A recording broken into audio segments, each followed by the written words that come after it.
साथ संगत जी राधा स्वामी जी। 9 मई को बाबा जी ने हजूर के साथ ब्यास में ओपन कार्ड दर्शन दिए, सवाल जवाब भी बाबा जी ने किए। आज बाबा जी ने यह भी कहा कि मेरा अभी जाने का कोई प्लान नहीं है, जिसके बाद संगत भावुक हो गई। और आज एक सवाल पर एक बीबी कहने लगी, बाबा जी आज सेवादारों को बोल दो कि माइक नीचे ना करे। ये सुनकर संगत जोर जोर से हंसी थी। सबसे पहले एक व्यक्ति ने बहुत ही विनम्रता से कहा, बाबा जी मेरी तो इतनी औकात भी नहीं कि मैं आपके सामने सवाल पूछ सकूं। आप ही मेरे माता पिता सब कुछ हो। उसने आगे कहा, जीवन में पैसा जरूरी तो है, लेकिन बाबा जी आपने तो मुझे खाने के लिए ठीक से रोटी भी नहीं दी। कम से कम पेट भरने जीता तो मिल जाए। वह व्यक्ति बहुत ही गरीब और दुखी था। उसकी बात सुनकर बाबा जी ने बड़े ही प्यार से उसे समझाया, बेटा हमें मेहनत की कमाई खानी चाहिए। मालिक ने हमें दुनिया में किसी का भी मोहताज बनकर रहने के लिए नहीं भेजा। बाबा जी ने आगे कहा, अगर हम हर बात के लिए दूसरों के सामने हाथ फैलाएंगे तो अपना बोझ भी नहीं उठा पाएंगे। इंसान को इतना मजबूत बनना चाहिए कि वह अपनी मेहनत से जीवन चलाए। फिर बाबा जी ने कहा, गरीबी भी कई बार मालिक की दया होती है, क्योंकि जब इंसान बहुत ज्यादा अमीर हो जाता है तो कई बार वे दुनियावी चीजों में इतना उलझ जाता है कि मालिक को भी भूल जाता है। उन्होंने आके समझाया, आप मेहनत करो, ईमानदारी से कमाओ और बाकी बातों की ज्यादा चिंता मत करो। फिर उसी व्यक्ति ने आगे बाबा जी को कहा, मेरा एक बेटा था जिसकी 1996 में मृत्यु हो गई। उसके बाद मेरा दूसरा बेटा हुआ। मैंने उसे बहुत दुआओं से पाया, लेकिन अब वह 30 साल का हो गया है और उसका विवाह नहीं हो रहा। बाबा जी उसका विवाह भी करवा दो। बाबा जी ने प्यार से कहा, बेटा इंसान हमेशा कुछ ना कुछ मांगता ही रहता है, लेकिन असली बात यह है कि जब हमें कोई चीज मिल जाए तो हमें उसमें खुश रहना सीखना चाहिए। अगर कोई चीज पाकर भी इंसान दुखी ही रहे तो फिर उन चीजों का क्या लाभ। फिर बाबा जी ने कहा, जिस जगह और जिस समय उसका रिश्ता लिखा हुआ होगा वहां अपने आप हो जाएगा। इसके बाद एक बीबी ने बड़े ही दिलचस्प सवाल पूछा। उसने कहा कि बाबा जी आज मुझे पूरा विश्वास हो गया है कि मेरी पर्ची निकल आई है। वह बहन इमोशन से बहुत कुछ बोलती गई। तो बाबा जी ने हंसते हुए बोला, बेटा मुझे तो ये सुनकर लगा कि तुझे विश्वास हो गया है कि तू पागल हो गई है। ये सुनकर पूरी संगत जोर जोर से हंसने लगी। फिर वह बीबी बोली, बाबा जी मेरी एक सहेली है जो आपसे बहुत प्रेम करती है, आप उस पर दया करो। अभी बाबा जी जवाब देने वाले थे तो वो बहन फिर से बोलने लगी कि बाबा जी आप दोनों हमेशा साथ रहो। बाबा जी ने मुस्कुराकर पूछा, मैं किसके साथ रहूं? वह बोली, हजूर जी के साथ। तब बाबा जी ने हंसते हुए कहा, अच्छा मैं और हजूर जी साथ रहें। बीबी बोली, आपने खुद ही तो कहा था कि आप दोनों हंसों की जोड़ी हो। ये सुनकर बाबा जी और हजूर जी दोनों ही मुस्कुरा पड़े और संगत भी जोर जोर से हंसने लगी। फिर उस बीबी ने कहा, बाबा जी मैंने अपनी बहू की बाहर जाने की फाइल लगाई हुई है, लेकिन उसका काम नहीं बन रहा। बाबा जी ने मजाकिया अंदाज में कहा, पहले उसे जितनी सेवा करवानी है वह तो करवा लो। बीबी लगातार बोलती ही जा रही थी। फिर बोली, बाबा जी मैं कहीं ज्यादा तो नहीं बोल रही? बाबा जी ने कहा, बोल ले जो बोलना है। उधर सेवादार बार बार माइक नीचे कर रहे थे। तब बाबा जी ने मजाक में कहा, मैं तो इसे बोलने दे रहा हूँ और तुम लोग माइक नीचे किए जा रहे हो। बीबी बोली, बाबा जी अभी तो बहुत सारी बातें बाकी है, इनको कहो कि माइक नीचे ना करे। फिर उसे कहा, मेरे पति भजन सिमरन में बैठ जाते हैं और मुझे कहते हैं कि तुम जाकर सो जाओ। तो बाबा जी ने तुरंत मुस्कुरा कर कहा, बहुत आज्ञाकारी पति है। फिर वह बोली, बाबा जी मैं कहीं ज्यादा तो नहीं बोल गई? बाबा जी ने फिर हंसते हुए कहा, अरे तूने तो अभी बोलना शुरू ही किया है। ये सुनकर पूरी संगत फिर से हंसी में डूब गई। इसके बाद एक भाई ने कहा, बाबा जी मेरे परिवार पर आपकी हमेशा दया रही है। मैं कोशिश करता हूँ कि आपके बताए रास्ते पर चल सकूं। बताइए मुझे कौन सा रास्ता अपनाना चाहिए? बाबा जी ने बहुत ही सरल शब्दों में कहा, बेटा हमें भजन सिमरन करना है, यही सबसे बड़ा रास्ता है। उन्होंने आगे कहा, जब इंसान भजन सिमरन करके अपने ध्यान को भीतर की ओर लगाता है, तभी उसका विश्वास मजबूत होता है, तभी वह जीवन की कठिन परिस्थितियों का सामना करने की ताकत पा सकता है। फिर एक बहन ने अपनी बात रखते हुए कहा, बाबा जी, मेरे पति मेरे साथ कहीं भी नहीं जाते, ना मेरे मायके जाते हैं और ना ही मेरे साथ डेरे आते हैं। बाबा जी मुस्कुराए और बोले, अरे ये तो अच्छी बात है। अगर वे हर जगह तुम्हारे साथ ही जाएंगे तो फिर तुम अपनी माता जी से खुलकर बातें कैसे कर पाओगी। ये सुनकर संगत हंसने लगी। फिर बहन ने कहा, बाबा जी, वो मेरे साथ ब्यास नहीं आते। बाबा जी ने बड़े ही सहज भाव से पूछा, क्या वो तुम्हें आने से रोकते हैं? बहन बोली, नहीं। तब बाबा जी ने समझाया, फिर बेटा तुम उन पर जबरदस्ती क्यों करती हो? अगर वे तुम्हारी सोच और पसंद का सम्मान करते हैं तो तुम्हें भी उनकी सोच का आदर करना चाहिए। बहन बोली, बाबा जी, उनका सारा ध्यान बिजनेस में ही लगा रहता है। बाबा जी ने मुस्कुरा कर कहा, बेटा अगर उनका ध्यान कारोबार में है तो वह मेहनत भी तो तुम्हारे और परिवार के लिए ही कर रही हैं। फिर बहन ने कहा, जब मैं सिमरन करती हूँ तो सब ठीक रहता है, लेकिन जैसे ही भजन में बैठती हूँ और भीतर धुंध सी महसूस होती है, मुझे घबराहट होने लगती है। बाबा जी ने समझाया, बेटा यह भी मन की एक चाल है। असली भजन वही है जहाँ मन तरह तरह की बाधाएं डालता है। फिर एक भाई ने पूछा, बाबा जी, क्या काला जादू भी होता है? बाबा जी ने तुरंत मुस्कुरा कर बोले, हाँ, सफेद जादू भी होता है। ये सुनते ही पूरी संगत हंसने लगी थी। फिर बाबा जी ने गंभीरता से कहा, अगर इंसान खुद को कमजोर समझने लगे तो लोग उसका फायदा उठाने लगते हैं, लेकिन अगर भीतर आत्म बल हो तो कोई उसका कुछ नहीं बिगाड़ सकता। इसके बाद एक भाई के बारे में बात हुई जिनका नाम नरेश जी बताया गया है। कहा गया है कि वे जम्मू से आए हैं और भजन सिमरन में कुछ कठिनाई महसूस कर रहे हैं, इसलिए बाबा जी से मिलना चाहते हैं। बाबा जी ने मुस्कुरा कर पूछा, तुम उनके वकील बनकर आए हो क्या? उस व्यक्ति ने कहा, नहीं बाबा जी। बाबा जी बोले, कोई बात नहीं, मिल लेंगे। फिर एक बहन ने कहा, बाबा जी धन्यवाद, मैं कल ब्यास आ रही थी। मैं 28 सालों से ब्यास आ रही हूँ। आप जब रेवाड़ी आए थे तब मैं आपसे मिल नहीं पाई थी, जिसका मुझे बहुत अफसोस था।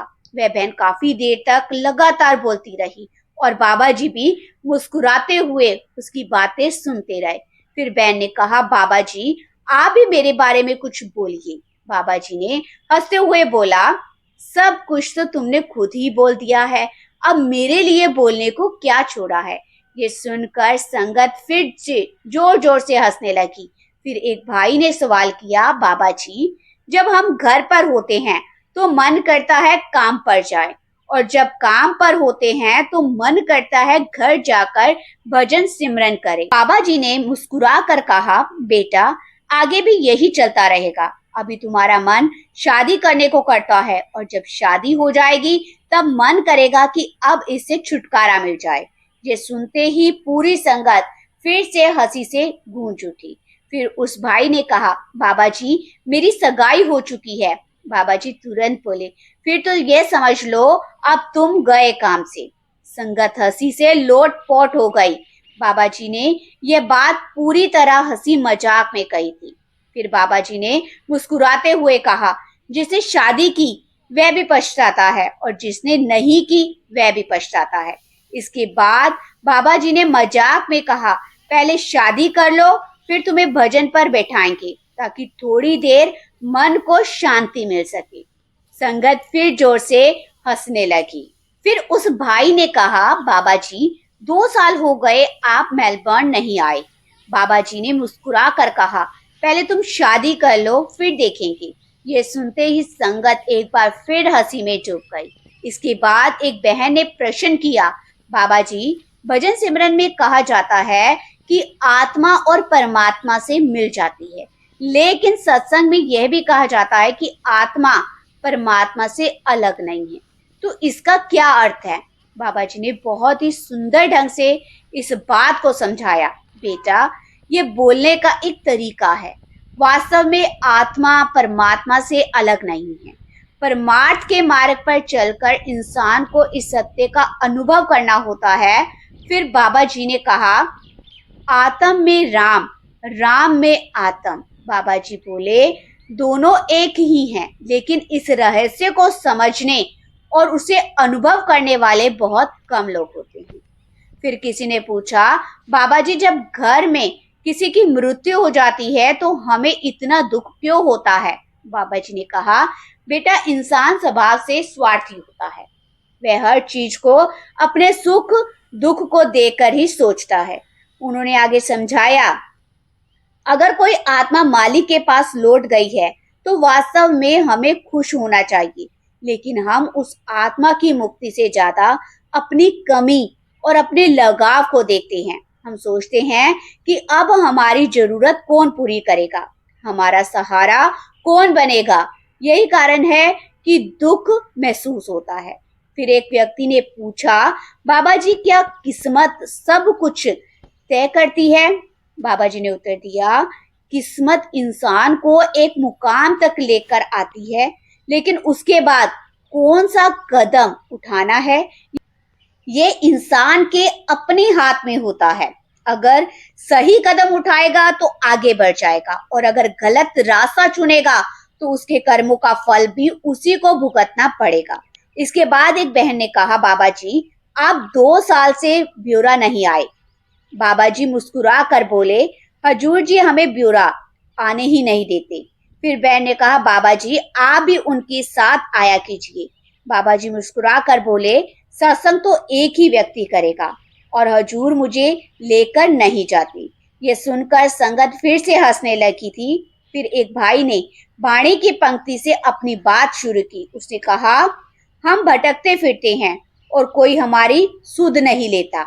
इसके बाद उसने बताया, बाबा जी बचपन से सेवा करता आ रहा हूँ, लेकिन कई बार सेवा करते हुए अनजाने में गलती हो जाती है। क्या उसका भी कर्मों का बोझ पड़ता है? बाबा जी ने बड़े ही प्रेम से समझाया, बेटा हमें सेवा हमेशा सच्ची मन और पूरी निष्ठा से करनी चाहिए। अपनी तरफ से कोई कमी नहीं छोड़नी चाहिए। फिर बाबा जी बोले, सेवा में हिसाब किताब या गिनती में नहीं पड़ना चाहिए। अगर इंसान हर समय यही सोचता रहेगा कि कितना किया और कितना नहीं किया, तो वह सेवा में एक कदम भी आगे नहीं बढ़ पाएगा। इसके बाद वह भाई बोला, बाबा जी हमारा सेंटर बॉर्डर वाले इलाके में है, वहाँ महाराज जी चरण सिंह जी भी आया करते थे और आप भी आए हो। मैं वहाँ सत्संग करवाने की तैयारी कर रहा हूँ। तो बाबा जी मुस्कुरा कर बोले, बहुत अच्छी बात है बेटा, पूरे प्रेम और उत्साह से सत्संग की तैयारी करो। फिर एक बहन ने आगे प्रश्न किया, बाबा जी पढ़ाई में ध्यान कैसे लगाएं? बाबा जी ने हंसते हुए कहा, ये तो हजूर जी का विभाग है, और उन्होंने बात हजूर जी की ओर बढ़ा दी। तब हजूर जी ने समझाया, बेटा अगर अभी मेहनत करके पढ़ाई कर लोगे तो आगे जीवन में दूसरों की गुलामी कम करनी पड़ेगी। कुछ साल की मेहनत है, उसके बाद सब ठीक हो जाएगा। फिर उसी बहन ने कहा, बाबा जी नाम दान भी दे दीजिएगा। बाबा जी मुस्कुरा कर बोले, यह भी हजूर जी का ही विभाग है। हजूर जी ने हल्की मुस्कान के साथ सिर हिला दिया। यह देखकर पूरी संगत हंसी से भर गई। फिर किसी ने कहा, बाबा जी पहले पंडाल में बहुत गर्मी लग रही थी, लेकिन जैसे ही आप आए ऐसा लगा जैसे एसी चल पड़े हों। बाबा जी मुस्कुरा कर बोले, एसी नहीं चले बेटा, तुम्हें पहले पसीना आ रहा था, अब पंखे की हवा लग रही है इसलिए ठंड महसूस हो रही है। ये सुनकर संगत फिर से हंसी से गूंज उठी।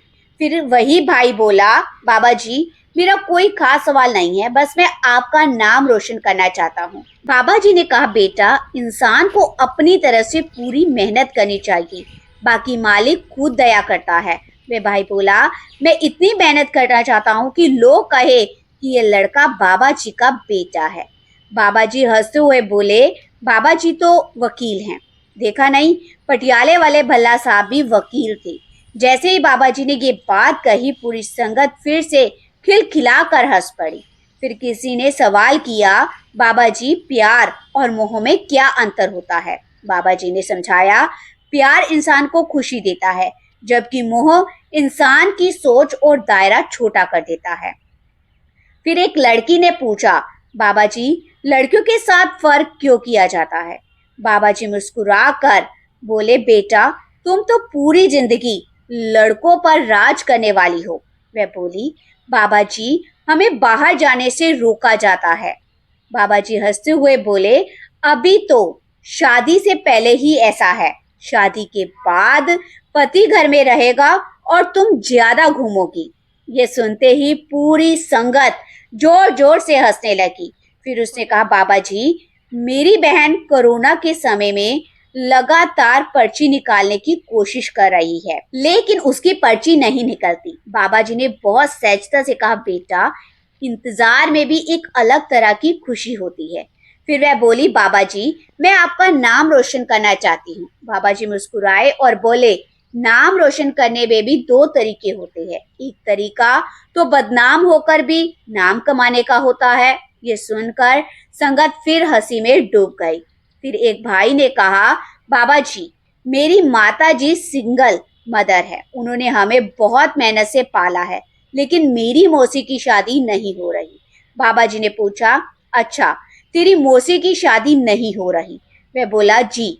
बाबा जी, फिर उसने कहा, रिश्ते आते हैं लेकिन कुंडलियां नहीं मिलती। बाबा जी ने समझाया, बेटा, जब मालिक ने रिश्ता लिखा होगा वहां वह होकर ही रहेगा।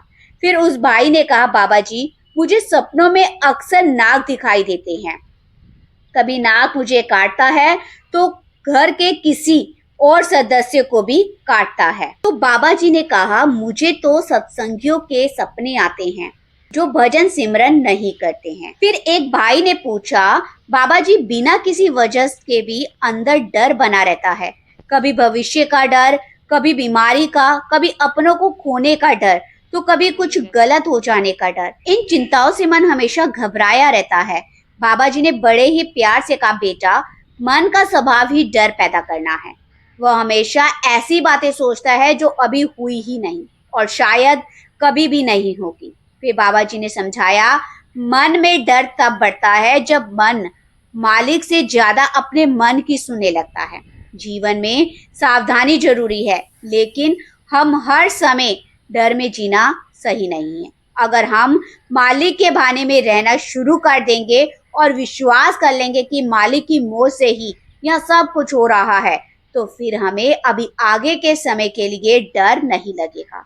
फिर एक बहन ने कहा, बाबा जी, कई बार जीवन में ऐसे लोग मिल जाते हैं, उन्हें जब तक हमसे मतलब होता है तब तक बहुत प्यार से बात करते हैं, लेकिन बाद में बदल जाते हैं। बाबा जी ने मुस्कुराते हुए बोले, बेटा, मौसम और इंसान दोनों बदलते रहते हैं। अगर हर बदलती चीज से दुखी होते रहेंगे तो मन कभी शांत नहीं रहेगा।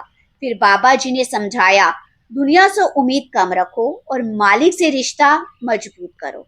इंसान साथ छोड़ सकता है, मालिक नहीं। दूसरों से प्रेम से बात करना, दूसरों की मदद करना बहुत अच्छी बात है, लेकिन दूसरों से उम्मीद रख लेना ही दुखों का सबसे बड़ा कारण होता है। फिर एक भाई ने कहा कि बाबा जी, मेरे बच्चे बोर्डिंग स्कूल में पढ़ाई कर रहे हैं और वहाँ कभी कभी बच्चों को अंडे खिलाए जाते हैं, लेकिन मेरे बच्चे कभी अंडे नहीं खाते और वहाँ के टीचर हमें बोलते हैं कि अगर बच्चों के शरीर और दिमाग का विकास करना है तो अंडे खाने ही पड़ते हैं। तो बाबा जी ने समझाया कि बेटा, मैं आपके सामने बैठा हूँ, क्या मुझ में आप में कोई कमी लगती है? मैंने तो आज तक इन चीजों को हाथ भी नहीं लगाया। मेरे पिताजी मुझसे भी तगड़े थे और वो भी सदा बिल्कुल सादा जीवन जीते थे, हमेशा शाकाहार अपनाते थे। जो चीज हमें नॉनवेज से मिलती है उससे कहीं ज्यादा दुगनी चीजें हमें वेज फूड खाने से मिल जाती है। तो फिर हम अपने ऊपर कर्मों का बोझ क्यों बढ़ाए? फिर एक बहन ने कहा कि बाबा जी, पिछले लंबे समय से घर में बहुत परेशानी है। घर का एक सदस्य ठीक होता है तो दूसरा बीमार हो जाता है। बाबा जी ने समझाया कि बेटा ऐसा एक भी घर नहीं है जिसके घर बीमारी ना आती हो। नानक दुखिया सब संसार, ये चीजें आती जाती रहती है, हमें घबराना नहीं चाहिए, बस अपनी तरफ से इलाज करवाना है, आगे सब मालिक की मौज है। बीमारी का आना हमारे ही किसी पुराने कर्मों का निपटारा होता है, जितनी जल्दी निपटाएंगे उतनी ही जल्दी इस भवसागर से आना जाना खत्म होगा। हम मालिक का शुक्र करना चाहिए कि थोड़ी बहुत तकलीफ देकर हमारा निपटारा कर रहा है, वरना दुनिया में अस्पतालों में जाकर देखो, अस्पताल भरे पड़े हैं, हर कोई दुखी है। आगे बाबा जी ने यह भी कहा कि बेटा हिसाब तो हमें ही देना होगा, अब हंस कर दे या रो कर दे ये हमारे ऊपर निर्भर करता है।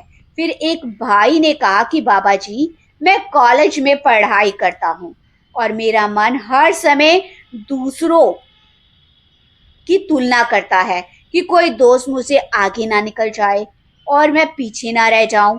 इस उलझन के कारण मेरा मन पढ़ाई में ना लगकर किसी परख में लगा रहता है। बाबा जी ने प्यार से कहा, बेटा जब दौड़ की प्रतियोगिता होती है तो उस समय अगर धावक दूसरों पर ध्यान देते हुए दौड़ने लगे तो वह या तो गिर जाएगा या हार जाएगा। उस धावक का ध्यान बस अपने कदमों की गति पर होता है। जीवन के हर फील्ड में यही नियम काम करता है। अगर हम बस यही देखते रहेंगे कि फलाना हमसे आगे ना निकल जाए तो हम अपने काम पर फोकस करने की बजाय इन्हीं परखों में ही लगे रहेंगे और वैसे भले ही हम पीछे ना भी रहते लेकिन ऐसा करेंगे तो दूसरों से पीछे ही रह जाएंगे। दूसरों से हमें क्या लेना, उनके कर्म उनके साथ और हमारे कर्म हमारे साथ हैं। जो तुमसे आगे निकल चुके हैं उनसे आगे भी तो कोई होगा, ये सिलसिला कभी खत्म नहीं होगा, इसलिए अपनी करनी पर ध्यान देना चाहिए। फिर एक बहन ने नम आंखों से कहा, बाबा जी कई बार सब ठीक होता है फिर भी अंदर से रोने का मन करता है। बाबा जी हंसते हुए कहा कि यही तो बीवियों का सबसे बड़ी ताकत है। ये सुनकर सारी संगत हंसने लगी। बाबा जी बोले, रोना आए तो रो लिया करो, इसमें कोई नुकसान थोड़ी ना है, बल्कि इससे आंखें साफ होती हैं। ये सुनकर संगत और हंसने लगी। फिर एक भाई ने बहुत ही भारी मन से पूछा, बाबा जी बाहर वालों की बातें इतनी तकलीफ नहीं देती, लेकिन अपने ही जब बदल जाते हैं या गलत बोल देते हैं तो बहुत तकलीफ होती है। बाबा जी ने बड़े ही प्यार से कहा, बेटा जहाँ लगाव ज्यादा होता है वहीं चोट भी ज्यादा लगती है। अगर रास्ते में कोई अनजान इंसान मिलता है तो इंसान भूल जाता है, लेकिन किसी अपने की छोटी सी भी बात दिल में रह जाती है।